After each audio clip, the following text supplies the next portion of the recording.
Welcome to the second day of the GridWise Architecture Council's Symposium on Grid Infrastructure and Technology. We have a full day today. A couple of announcements first. The little snafu on the organization here on the meeting rooms. Yesterday we were in this room and the room next door. The breakout session will not be in C, which is the one next door. It's going to be the one down, which is in D. All right, so don't go to C, there'll be nobody there. So go to D, that will be for the coordination and dynamics, okay? So you're gonna be wrangling your people down to, that's yours, right? Coordination and dynamics? You'll be wrangling people to D, not C. Okay.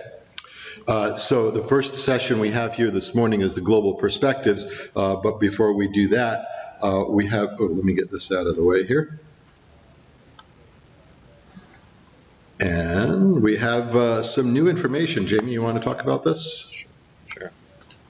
There we go. I'll introduce Jamie Cullen, who's our administrator, and you can introduce from here. Yeah, so I'm Jamie Cullen with Pacific Northwest National Lab. It's my honor and privilege to serve as the administrator for the council. I just wanted to let everybody know, we talked about this quite a bit at the tutorial sessions on Monday. This is basically one of our white papers that's been under development for quite a while.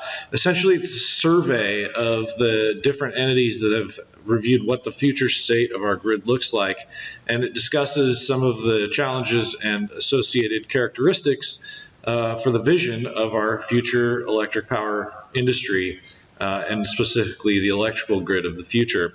So I just want to make sure that everybody is aware this paper is now live. Please go ahead and download it. There's no paywall. We want to make sure that you guys can share the council vision and share your opinions and feedback on the future states of the utility system and our power grids.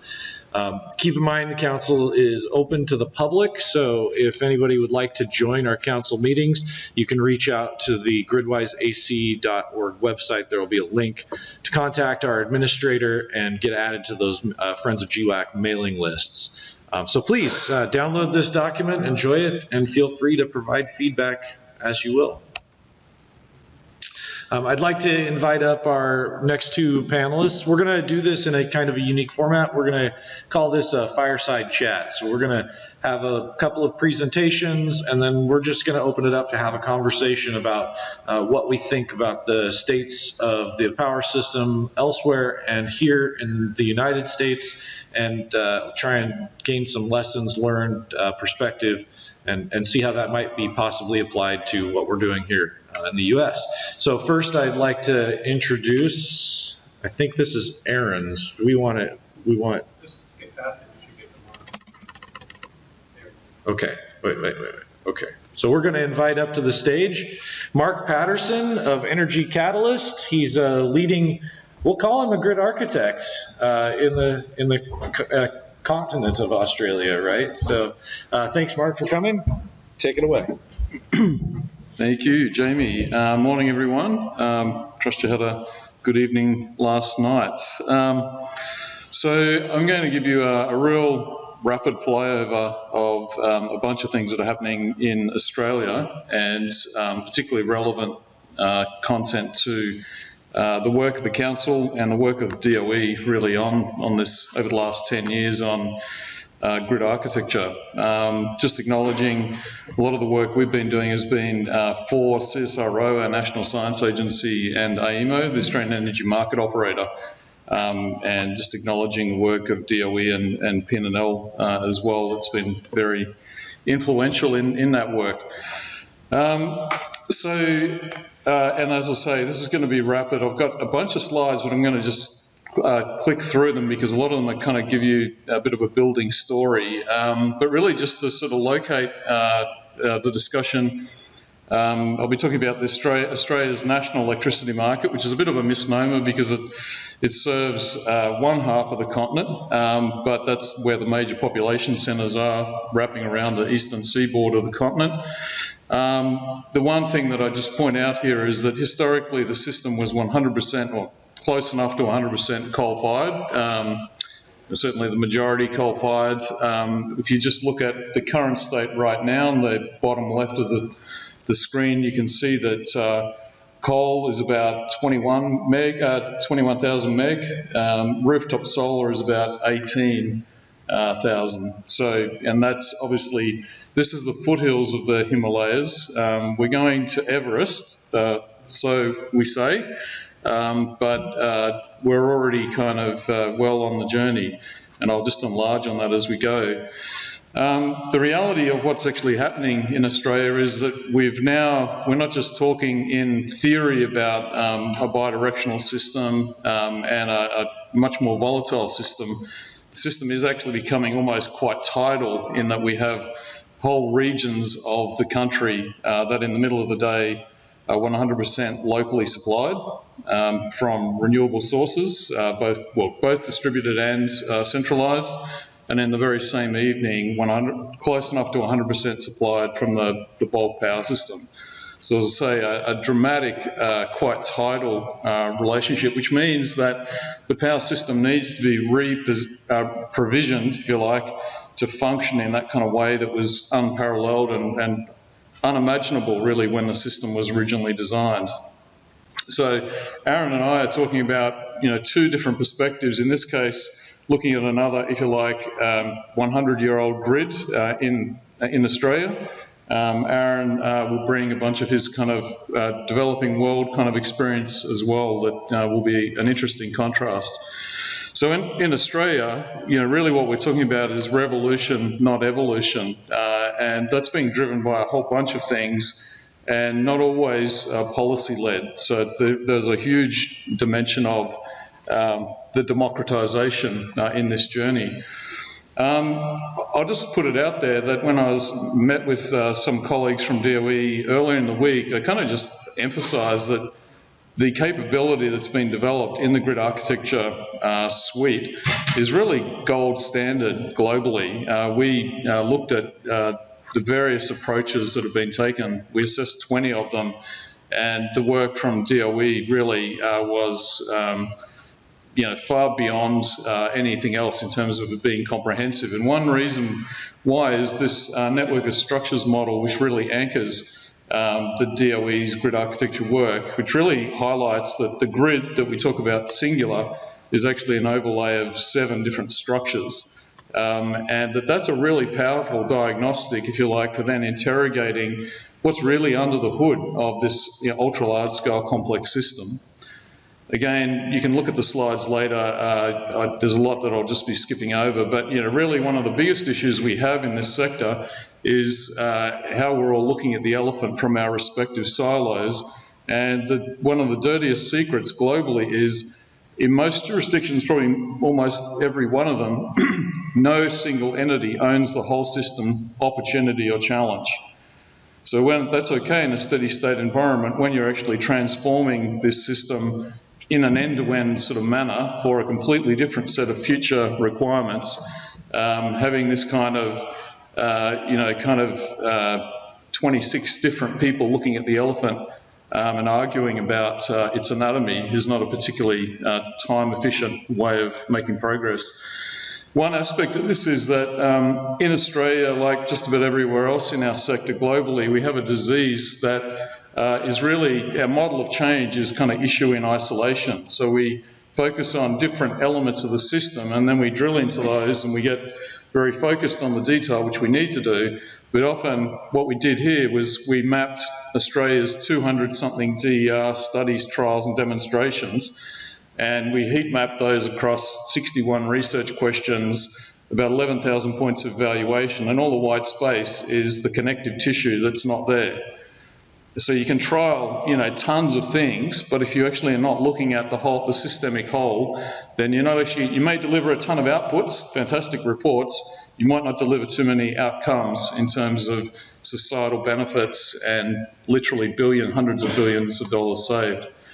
Where this is actually going from the lab into practice now is that this slide is just illustrating a lot of detail, but illustrating that AEMO, the Australian Energy Market Operator, is now adopting this methodology into a bunch of their sort of core work to really deeply integrate DERs into the bulk power system, and I'll talk a bit more about that shortly.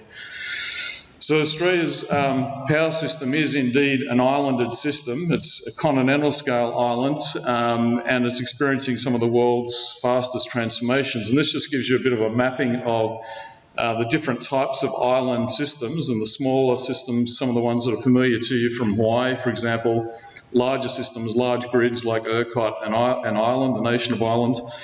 And then the WEM and the NEM, the Western Electricity Market and the National Electricity Market, are really up there in terms of gigawatt scale power systems. And then when you factor in the state of South Australia, in terms of instantaneous power, 92% annual energy in similar sort of territory, in the sort of 30s or 40s. So very significant instantaneous being provided by renewables. And what that looks like in the middle of the day is another emerging phenomenon that is not experienced too many other places, where you're literally bottoming out in terms of a minimum operating demands. And the system obviously at that point has some very significant security issues, and it's obviously only getting more dramatic.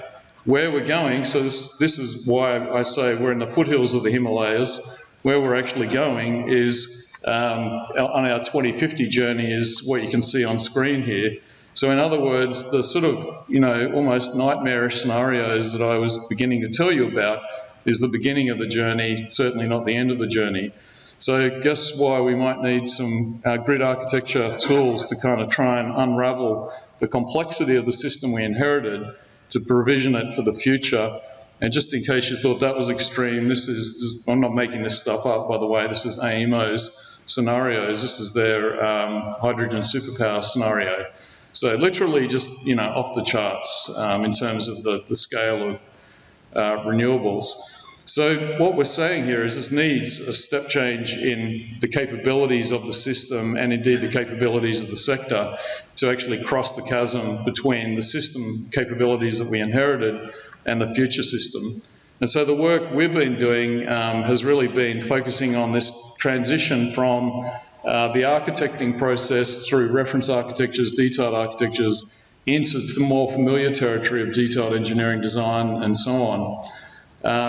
As I say, we sort of looked at all of these different, as our first body of work, and identified the grid architecture capability as global gold standard. Part of that is because it actually just provides a more integrative approach to whole system transformation, which is kind of illustrated on screen here. So I'm just going to quickly step you through part of what we've done there. So another dirty secret about power systems is that go to any jurisdiction anywhere and ask them, is there a single set of documents that has all of your structural diagrams for all of the different structures that make up the system in its as-built state? Guess what? There is no such single document. These systems have emerged over time in this kind of very linear, one-directional, very siloed system. And we didn't really need to think that deeply about how the system actually interoperated historically, at least not in the way we do today. So this is just, I'm going to go through this real quick. Down the vertical left, transmission, distribution, customers. Across the horizontal, you've got entities and different physical assets, and then the linkages and flows between them.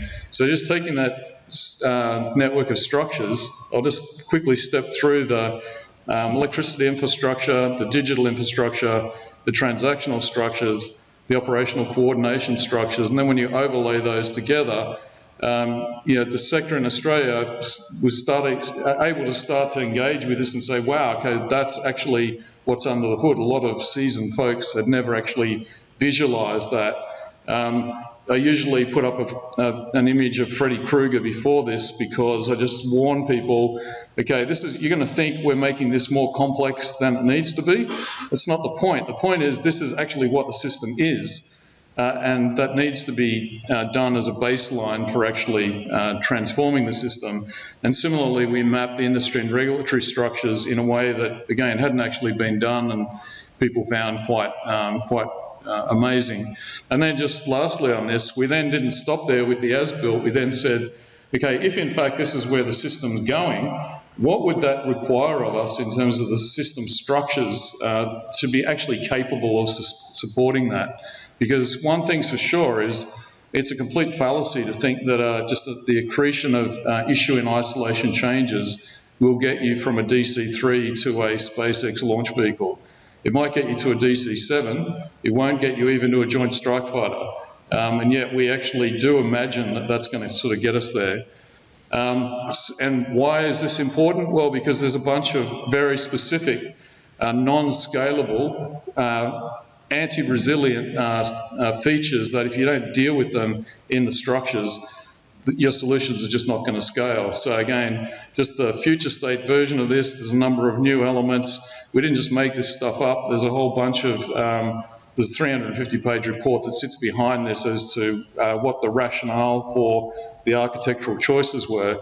But you can see the emergence of DSO models, TDI interface, data sharing infrastructure and so on, and I'll just step through that again. And again, you can see the way that you've actually got more vertical, intentional vertical relationships such that the top of the system and the bottom of the system can actually be operationally coordinated in a far more dynamic way. In other words, the exam question is, how do you operationally coordinate a power system moving from a few hundred to tens of millions of participating resources? So that's really one of the exam questions we've been going after. Last couple of slides here is just to sort of end with a kind of, yes, this is incredibly practical. No, this is not just abstractions and stuff that the lab likes to think about.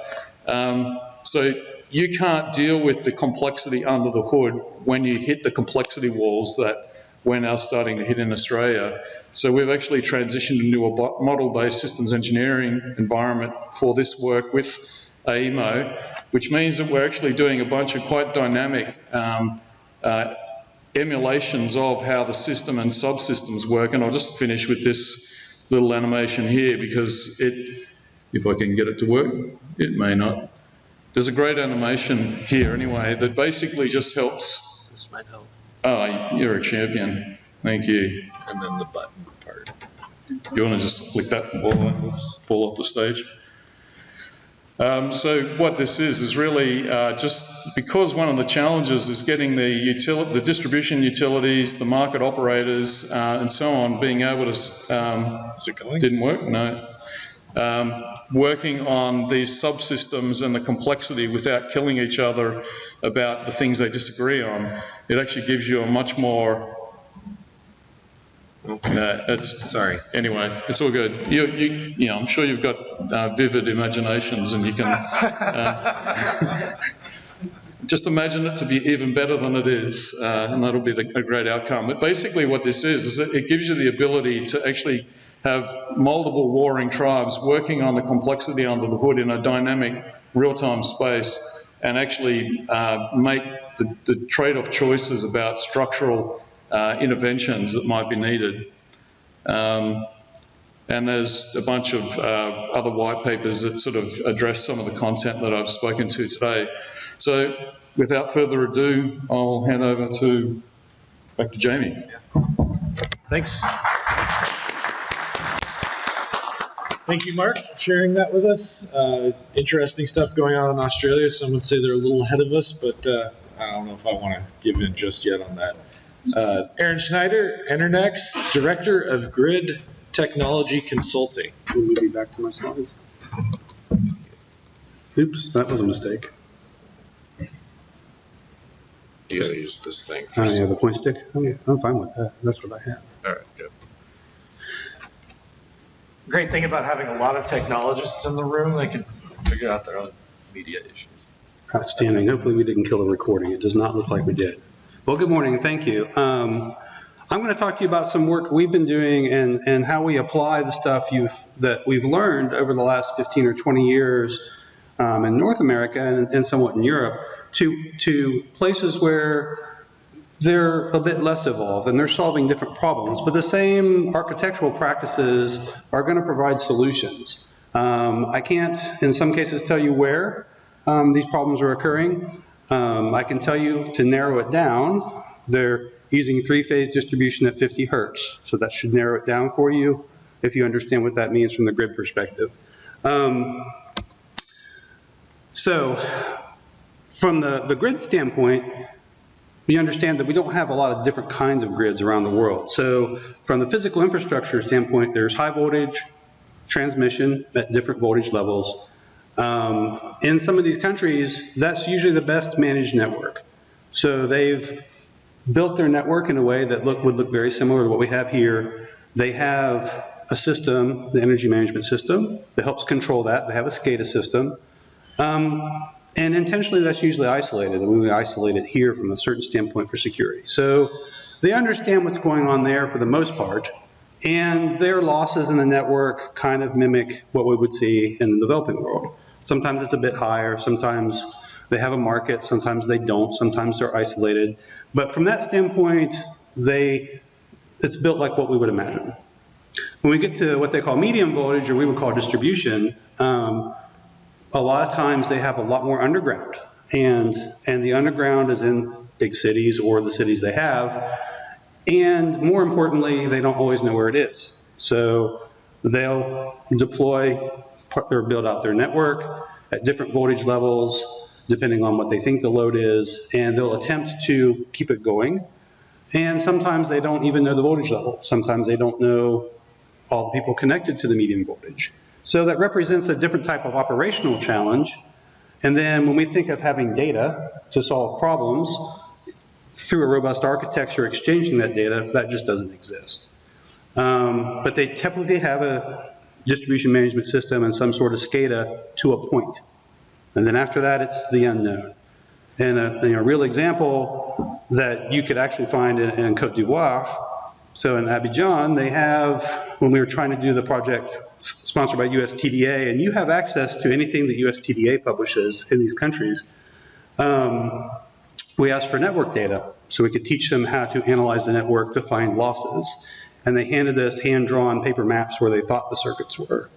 And so that's just what they're dealing with in a lot of the developing world. And it doesn't matter what you think of the developing world, and you can go find the list of countries. There's even a few that aren't on that list that still have that problem. And it looks a lot like what we had in North America, and still do in certain places. You know, one of the best things we did in terms of mapping out the low voltage network or the distribution network in North America was have people install smart meters. Because if you have to touch every load point, you can start mapping your infrastructure. Well, they're at the start of that journey. So architecturally and operationally, they're just a bit behind. And then when we get to low voltage distribution, that may be completely unknown. So if you want to help solve problems with architecture, that's not where they are. They understand what the problems are, but they're facing different challenges. Quite often these projects start with the standpoint of we have huge losses. What can we do to fix the losses in the network? So they're not trying to put in the next greatest thing that ends with system. They're saying, we've got 23% losses in our distribution network and we don't know how to find them. Well, we can teach them how to do that, but that's not where architecture solves. That's more pragmatic. The architecture is like the next thing they can do for the next project. And then finally, what's really a problem, probably still worldwide, is where all the assets are. So we all start from the premise, well, gosh, I know where all the infrastructure is, so it should be simple to solve these problems. Well, they actually don't know where any of the assets are. And when you do a field walk around and you say, what circuit is that on? They'll be like, we don't know. So that's kind of the problem with the network. So when you think about, well, if we just have the data, we can pump it through these different systems using robust grid architecture and enterprise architecture and solve these problems with these wonderful software tools, that's not where they are. If you don't know where your assets are and you don't have data, you have no hope. Then we say, well, we have communications everywhere, that'll solve the problem. No, that's not the case. If you're dealing with a customer or a utility, a state-owned utility, and all their employees use Yahoo Mail, that tells you where their IT infrastructure is. They don't even have a corporate IT infrastructure that can sustain modern systems. Or you're dealing with a utility that wants to be modern, and you talk to them about a robust grid and enterprise architecture, they say, yeah, but we're going to maintain our 157 point-to-point interfaces because that's what we know how to do. Okay, well, that's not scalable. Well, already it wasn't scalable. Already it's a lot of work. So you're not going to solve, you can teach them architecture, but that's not helping them. And then we all know this problem, homegrown applications. So in certain areas of the world, they don't trust software from other countries. And so they build it themselves. And so they're missing out on commercial off-the-shelf approaches or best-in-class approaches where they could talk to their peers at conferences and learn the pluses and minuses of using robust or enterprise systems the same way that their friends do or their peers. Probably still the case in many places, the data is not broadly shared and siloed. So how do you teach them to not do that? You can show them an architecture, you can show them the advantages of it, but they're very protective. So still, Mark said, oh, no one owns the whole grid. The state companies do. If it's a state company, they may own everything from generation all the way to the customer. Now, in Côte d'Ivoire, they're part of the Western Africa Power Pool. The country owns the transmission. They do have some independent production, and they have a concession to the distribution company. So they're closer to, what we would think of as a more Western operating model, but there's a huge amount of distrust between the transmission utility and distribution utility. They don't even share the same planning model of the network to make sure that the grid's stable. So the transmission company, that's our grid. Distribution company, well, we have a concession. We got to be nice to play in the arena. And then we always think, well, we could just solve the problem with wireless. Well, they may be a few Gs behind. So if we think about having 5G, private LTE, they may be 2G or 3G, and it's not as reliable. So if you're counting on that for your grid in a modern communications architecture that you could apply from the lessons we've learned, that's not going to happen. They don't trust it. And then they don't have the money to put anything else. So it's a challenge. When you look at their grid and think, okay, it's just power. It's generation, transmission, distribution, loads. You're doing a great job. How can we help you out? Here's a modern architecture. Like, yeah, but we've got 23% losses. So we can't think about that. So they're solving different problems. Where I'm going to differ is I don't have 50 slides like Mark. I have 2. But we can talk in a minute about why that's the case. As you know, even before we'll call it modernize the grid in North America, our system operators are extremely skilled at operating the network. The grid is well managed and controlled. Those folks are well trained. Wouldn't it be great, though, if they just had a few more tools to help them out? And that's kind of where we're teaching them, sure, look at architecture, but don't forget your people can contribute to that. So when we talk about developing that to as-is picture, which we do with all these folks, they often have never talked to their operators. They don't include a broad stakeholder swath. And so they miss out on making sure that the picture is accurate. One of the clients said, well, it wouldn't be great if we just had the snapshots of all the different configurations of the distribution system during the day so that we could store those. When we do our planning, I could call up any configuration to run my simulations to improve the model. And the person who runs the DMS says, we capture that. And they said, no, you don't. They said, we have a database right there, but they never have talked to each other. So we talk about grid architecture, but really you break down the internal barriers. One place where they are more advanced initially was in automated payments. So they're really good at getting people to use a cellular telephone to send them money for electricity.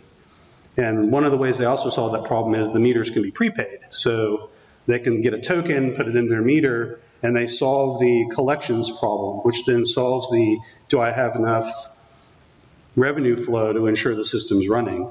They also have a pretty low cyber risk of their assets because there's not a lot of infrastructure. So you can't go and talk about modern grid architecture, blanketed cybersecurity, do all of this, and like, well, we don't have an IT infrastructure. We use Yahoo Mail, we talk to each other on WhatsApp, so that doesn't apply. Those principles that we think of would apply, but they have to evolve. One of the final things is, for the state companies in particular, is everything that happens has a political consequence. So if there's a blackout in North America, maybe the CEO gets on TV, he apologizes, we figure out what we learned from it, we make sure we can handle the next time a contingency occurs. There's a blackout in some of these countries, the CEO is immediately dismissed, the district manager is immediately dismissed, and all the knowledge they have walks out the door. So they solve the problem of the blackout by firing the people who were involved. And that's not helpful. So there's no continuation of the knowledge capture. So telling them that we can solve the problem with architecture and better systems doesn't work if they just take their political appointees or they immediately fire folks when there's a problem. You can't let that expertise walk out the door.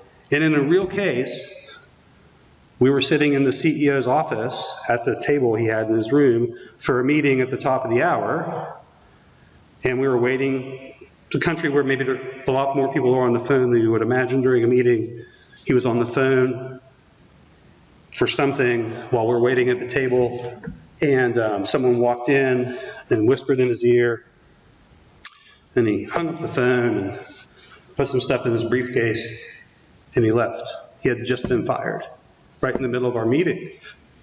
And that doesn't often happen in the Western world, where he made someone mad, he was gone.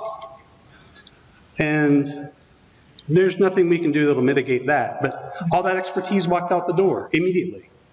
New guy comes in, well, you need to leave my office. Okay, what project are you doing? He didn't care. Get out, I'm the new CEO. I mean, that's awesome. A little more dynamic than what I'm used to.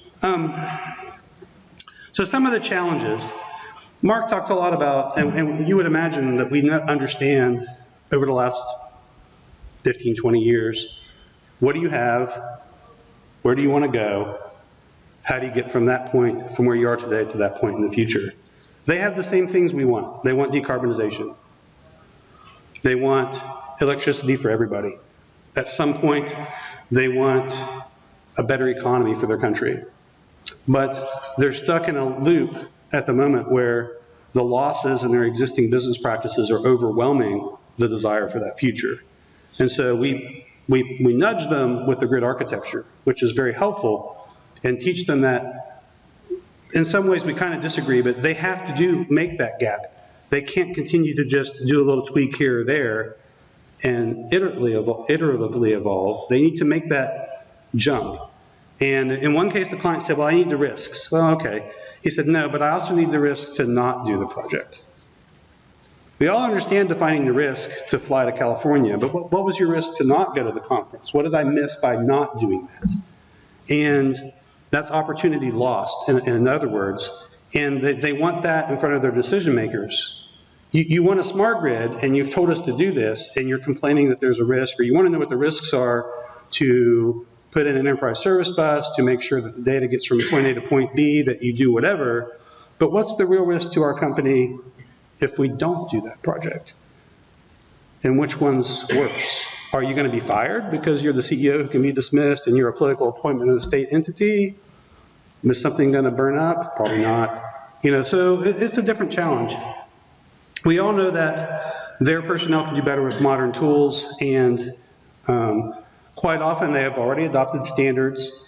The vendors aren't what you have ever heard of, but they do use international standards, the IEC standards, for a lot of the communications and utility practices and safety and performance for their equipment, so that's good. They just don't share the data. There's no sense of that across the enterprise. One other point is that their financing model is a bit different. If you're a state utility and you need to support the people in the country, quite often then the rates don't match the actual cost. So how do you continue to run a business at a loss? And the joke comes from Saturday Night Live. We'll sell at a loss and make it up on the volume, right? You can't do that. So you have to find a way to sustain the economy and the country, and how do you deal with that payback? And I'll hit this when we get to our questions that we want to talk about, is also the international financing is going to put constraints on what they can do. And, but I'll leave that for a few minutes. They can get locked in with vendors, and that's a real challenge. So we still teach them the same things we would teach here, Design your system around well-defined interfaces. Use good architecture and standards to make sure that you don't have to keep going with that vendor when they arrive, no matter what the price is. Again, they have to keep the business functional. Something has to continue to work or they're going to suffer consequences. So really, the context of the projects we've been doing in the developing world, and there's a great need for this, and it's still ongoing, is they're starting from the standpoint of where maybe we were in the US in the 90s, the turn of the century, and there's just a time delay. They can learn from us, and so we're taking all of this to them. It's just that initially they need to solve a different problem. They're not facing the rate structure problem or some other problem. Their biggest problem usually is losses. And so if they can pay almost for anything they want to do, if they could just get the 23% distribution down to what we would accept under 10%, that's a huge savings. If they could make sure that their transmission network isn't congested, that's a huge savings while they're decarbonizing. So some of the similar challenges, I could show you graphs, but the problem is you would figure out the countries. But again, if you're interested in the international perspective on the problems they're facing, all of the projects sponsored by USTDA, they're public. And so they're usually retained at an embassy, but you can ask USTDA for any report on the countries of interest overseas and kind of learn where they are and use that to think about what are the gaps that we're going to be addressing with this in the developing world. That's all I have for materials, again, because of some of the sensitivity at the moment. And I think we want to transition to our fireside chat. Yep, I think that sounds great. Thanks, Aaron. It's a unique perspective when we're used to dealing with the advanced technologies and capabilities that we all kind of take for granted to understand that there's aspiration out there to be westernized in something so fundamental as your power system.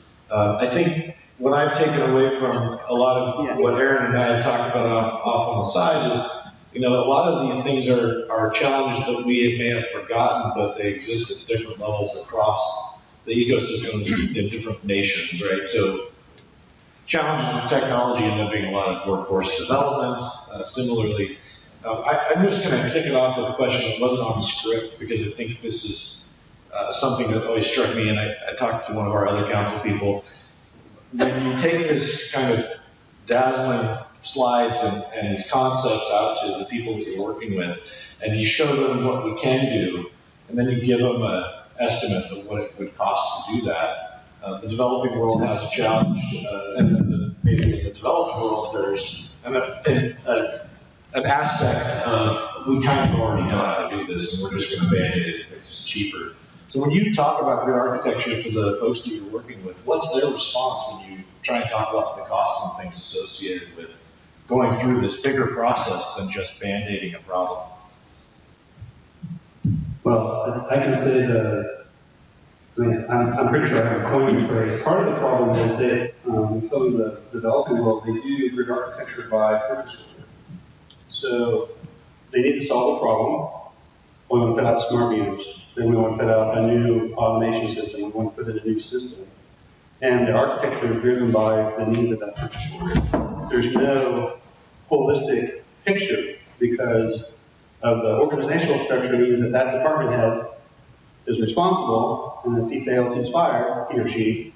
And so and then they see no need to share that with others because the other people don't want to blame if it fails. And they have no need to talk to each other. So, Jamie, you want to do smart metering? Have at it. I'm over here in my department on customer service.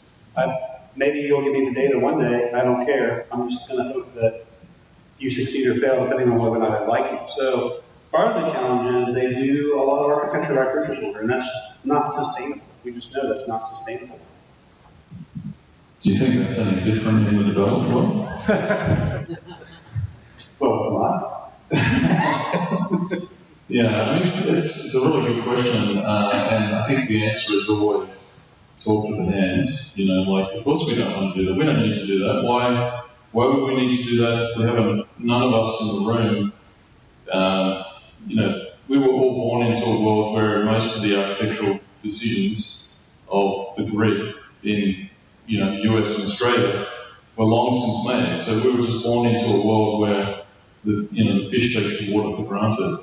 So I think like one of my lessons about life is that no human changes anything ever unless there's some level of pain and challenge that becomes more tangible. And I think that's why I use the term complexity wall. I think in Australia, my own team has been rolling boulders up hills for a very long time on this topic. I've actually had very smart people tell me, quote, the power system doesn't have an architecture. Okay, that's great. And people genuinely believe it because we've got a whole sector of people who have never done any systems engineering, systems architecture, or any of those disciplines. But I think when you start to hit the complexity wall, it starts to become apparent that there's another question, and that is, what's it going to cost us if we don't address this at a structural level? And the answer to that, just in the case of Australia, is probably in the order of about $100 billion that we would spend in addition to what we would otherwise to affect the transformation that we're dealing with. And that's probably a conservative number. So there's a massive cost. But at the end of the day, the critical question, and you mentioned it as well, Aaron, is why do we need this capability? Fundamentally because so much of what we inherited from the 20th century was very appropriate and fit for purpose for what it was originally designed and architected for. Now we're trying to do some things that are completely different with our grids and trying to actually continue to bolt on by purchase order more and more capabilities just actually results in more and more fragility in the system, less scalability. You just end up with a bigger nightmare that costs you more money. Yeah, another thing I'm reminded me of is that in working in one of the projects, we like to think we're going to set ambitious goals of 100% electrification of transportation by a year. And then when you then try to do the math on what that means at the level that you and I would interact with that, where do I charge my car? What's that experience going to be? Well, you get down to just the math of what's the transfer of energy from the gasoline or diesel pump to the vehicle for the distance. And then you look at what would that mean for the electricity, the same amount of energy needed to go the same distance. The infrastructure needs then become ridiculous today. I mean, that will continue to improve. The fuel dispensing is super optimized. You put in 10 gallons, your vehicle gets X miles per gallon. Generally, the math is easy. But the distance for what you need to transfer today is different than what will be in 5 years or in 10 years. And that can weigh on your investment decisions. Or even when you say, draw the line, set the target, this is our goal, did you really know what that meant? By the end of this decade, by the end of 2040, by the end of 2050, for your grid and your supply and your security and the cost, I'm not sure if they've ever done that math. It's a great target, sounds good. And the good news about setting a target in 2050 is I might not even be around to see it. I don't have to worry. If the target's far enough out in the future, I don't have to worry, right? I want to have this by 2050, great. I mean, it's 26 years from now, good luck. So it's the same question again, though. Is that any different in the developed world? I mean, if we're really honest, there's a lot of, that's one of the reasons why I found one of the most useful ways to kind of address this question is just keep, in a nice possible way, keep bringing people back to the reality check that, okay, so okay, Australia's, like we talk a real big game about Australia's leading the world in rooftop solar and blah, blah, blah, isn't that great? But then to actually just pause and go, after we've had several policymakers say, it's all going to be great, customers are going to benefit, the world will be a beautiful place. Okay, that's excellent. Glad it's going so well. Has anyone given any thought to how we operationally coordinate the power system moving from a few hundred to tens of millions of highly diverse, dynamic resources? And the answer generally is crickets.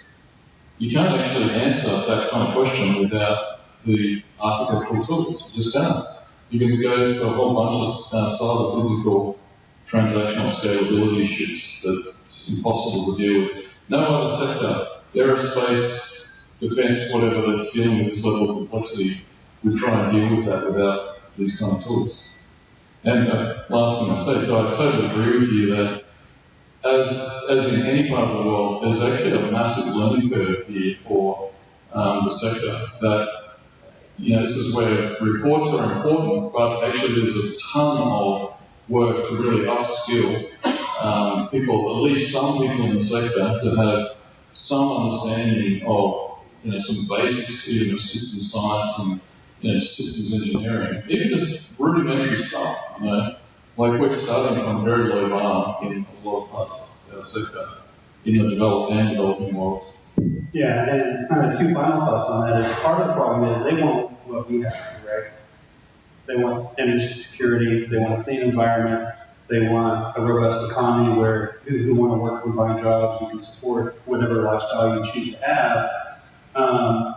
And the gap that's been drawn is enormous. Like, there's not even an iterative way to get there.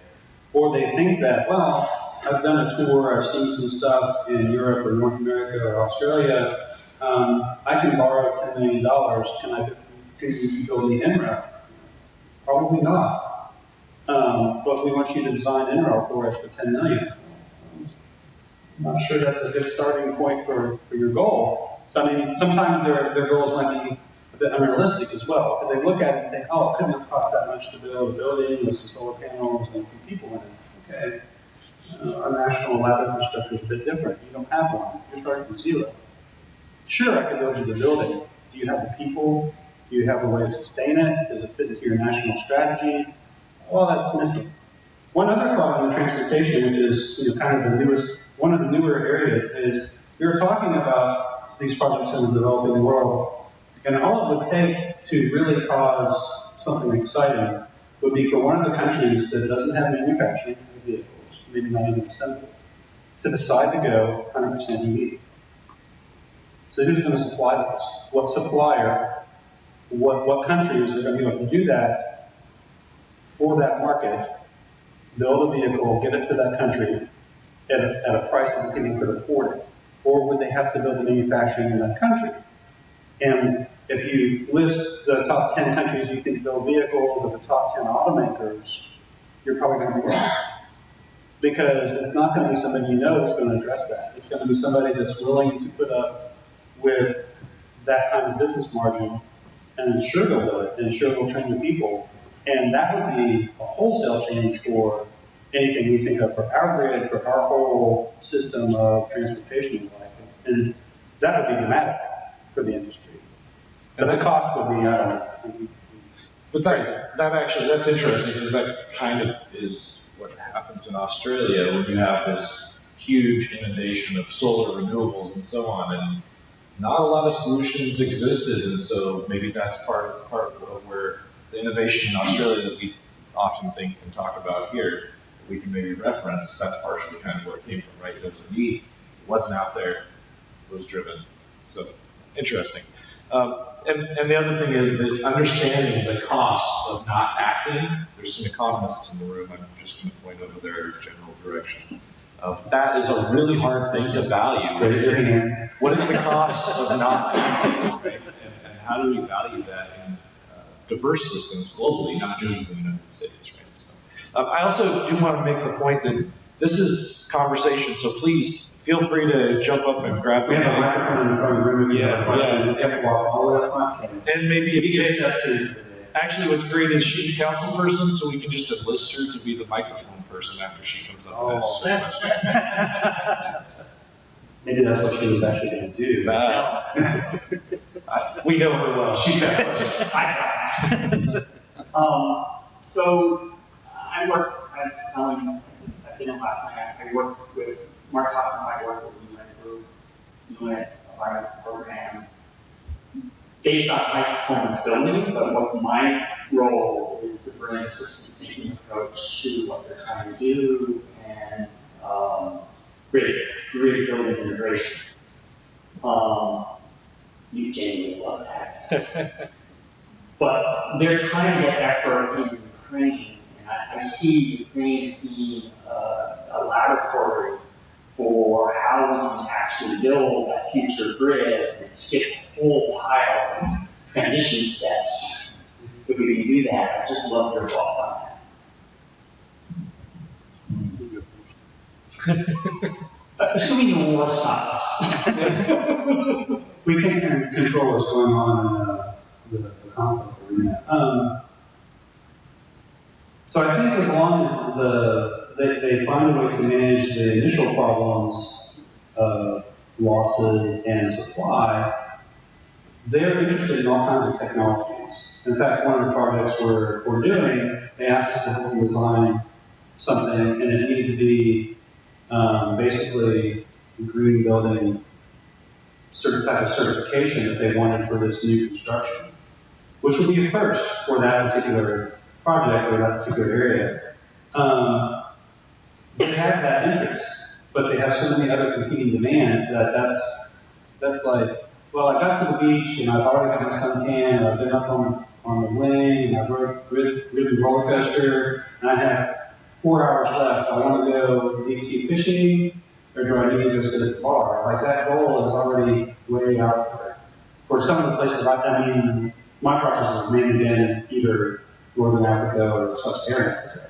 So that target's a ways out there. They may not even have appliance efficiency standards.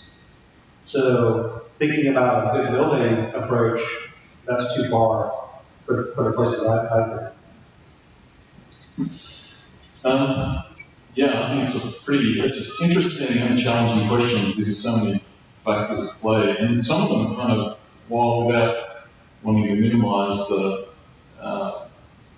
trauma in Ukraine, one thing that is kind of weirdly similar, I suppose, is that whether it's, so Ukraine in the sense has a particularly urgent, now-term need, and that is get whatever lights haven't been, impacted by the war actually back on again and keep them on. But then there's also the process, and this actually is the part that's universal, is we usually focus on, well, I think the whole sector is caught up in the tyranny of the urgent at the moment, and has been for quite a while with, how we just, particularly as transformation kicks off, the pace of busyness of everyone in the sector just becomes more and more extreme. And yet 98.62% of, I'm making up numbers, but something like that, of all of our time, resource and effort is focused on the near and now term, keeping the lights on. And we're not actually using that to buy ourselves time and space to actually do the rethinking that needs to occur. So I guess in the Ukrainian example, I agree that at one level it would be an amazing, opportunity to rethink, where are you trying to go and how might you configure the rebuilt system. I think one of the biggest challenges will be one that's would need to be really intentionally engaged with is how do we get the lights back on and keep them on, but actually carve out enough space to do some of that thinking, because it does take time. And as has been said by many of the council members, architecture is a team sport. So you may have a specialist team that's working with you, but you need to actually build that societal discussion, and so creating the space and the time to have that, I guess, is the challenge. Well, let's start looking at getting more black jackets, so for all council members who can go to the campus. I think another challenge, if we think of creating hubs when we go, is that if you have any kind of knowledge, those become great points of vulnerability. And so then you have to rethink how you're going to protect that. If you think back when everyone became suddenly a physical infrastructure expert on 9/11, when the attacks happened, it's like, oh, the grid's vulnerable, they can take down the grid. Well, most power engineers can tell you how to take down or cause severe havoc in the grid. So if we rebuild in a way that doesn't have the amount of flexibility that we want, we'll end up with the same amount of fragility that we have today. where back in the 90s, when I was in France, the EDF made fun of the fact that a couple branches took down the Western area power system from Congress. That will never happen in France. Well, I gotta remind you that you did have a national law as well. So, I mean, we think of it as a resilient and reliable grid, but it has some remarkable fragilities still, where you can cause a lot of problems with something very small. And that's also part of the challenge. If we focus on the problems we face today on month-to-month, instantaneous supply and demand balance, and then also protecting against the things we know about, where the smallest car hits coal to take out a city, thinking that far ahead becomes a real problem. We don't have a group dedicated to be free from immediate needs and thinking about that. But still understand, they have to understand that to be able to think about the future. And finding that skill set or having a group that's robust enough is also a challenge. In any place, not just developing world, in any utility, any company. The known knowns, the known unknowns, whatever that whole thing is. Just one last comment on that. That is kind of the approach that's being taken in Ukraine. From the little bit that I know about the national lab support that we have colleagues that have been providing some of that. It is about what's available and where can they make those little resilience impacts that will allow networks to be designed slightly different. But those complex systems, the architecture, requires a lot of forethought, and I think that's the big challenge that we have to do. Yeah, I mean, I'm conscious that time's running out, but I guess the one thing that was occurring to me just listening to the discussion there was obviously a really practical example of applying architectural tools in a context like Ukraine is, one of the starting points for any architectural process is consideration of what are your key priorities in this particular jurisdiction, what are your societal outcomes you're needing to achieve. Obviously in the Ukrainian context, they've got a real and present and ongoing danger, even post the war, of further kind of incursions and so on. So I guess one of the questions for them would very much be, how do we modularize, like intentionally modularize the grid in a sense of more of a federation or even confederation of microgrids? But then also, how do those microgrids, if you like, layer up in terms of a layered decomposition approach, because they need to federate up in terms of how they interoperate with the bulk power system, but then how they can actually decouple, should they be under attack, so that you've actually got much more modularized centers of resilience. That's exactly my question. Yeah. So, conscious of time, it's 9:29. We want to. What's that? Is there any question from the crowd? Yeah, so we can take like one more question from the crowd. They don't have their coffee yet. And then we'll have a little break. Everybody wants a break. Everyone wants a break. They've heard enough. Even Ron wants a break. I have a long list of questions, so I'm going to probably chat with these guys later. I encourage you. This symposium is really all about networking, getting input and feedback from others. So I'd encourage you to reach out to them and other council people as you're visiting around the room, and get their insights, ask your hard questions, and we'll give you probably answers that say, well, what do you think? Can I just mention one thing, just by way of encouragement? My own journey with the grid architecture work began at I think it was the Portland GWAC event. It was called the Transactive Energy Conference then. I think it was 2014. There you go. Basically, Australia is now applying a bunch of this stuff, but it really was originated through this event. And you're feeding back to the council's work now. So full circle. Thanks a lot. Thanks, gentlemen. Give them a big hand.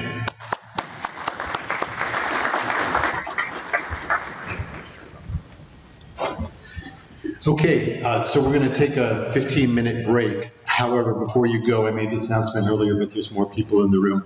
We are going to break into two different rooms. However, we're not in C, we're in D for the second room. So in this room is the information and communication panel, and in D, that's two rooms down, is the coordination and dynamics panel.